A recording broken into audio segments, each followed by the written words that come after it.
Hi guys, Mariusz Steckiewicz here. In this video I want to talk about the development of the lower body explosiveness. Box jump is a common exercise to improve vertical jump. It is a simple and effective way to work on your leg speed power. However, I often see people choosing too high box or too fast progression that instead of helping to produce the best results, it actually slows down the progress.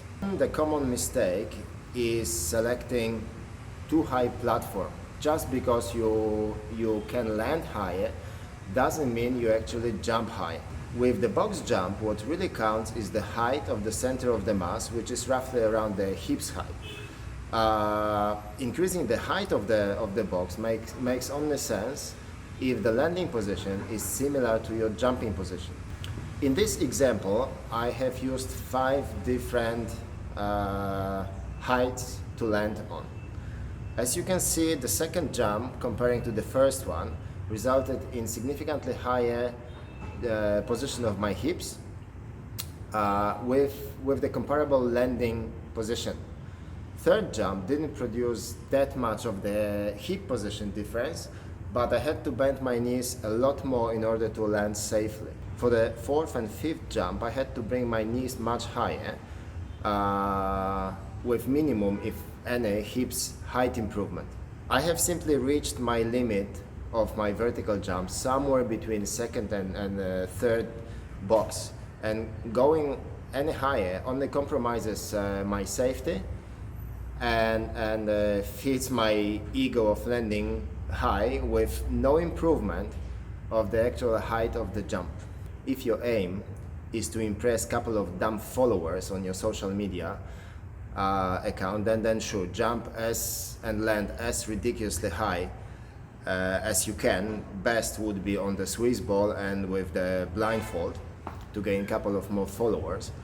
But if your goal is to improve the height of the vertical jump, consider reasoning behind your tool selection, height of the box, and most of all, safety for the sake of the consistency of your training. Depth jump is considered a progression to the box jump. It increases the demand on the landing and takeoff force by elevating the platform an athlete is supposed to step from. This method focuses on development of the ground reaction force by improving the shortest possible ground contact. Since explosiveness and plyometric training bases on speed development, too quick or too complex progression will be only counterproductive, as it will increase the ground contact time. Progression is necessary, but it needs to be done sensibly and with respect to the quality we are trying to improve.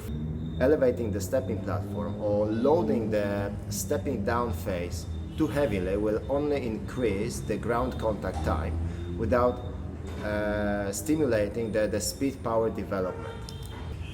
Another example I occasionally see people trying is the contrast training method, which I'm personally a big fan. The method bases on combination of 2 similar movements when the first one is loaded with near maximum load and the second performed with maximum explosiveness.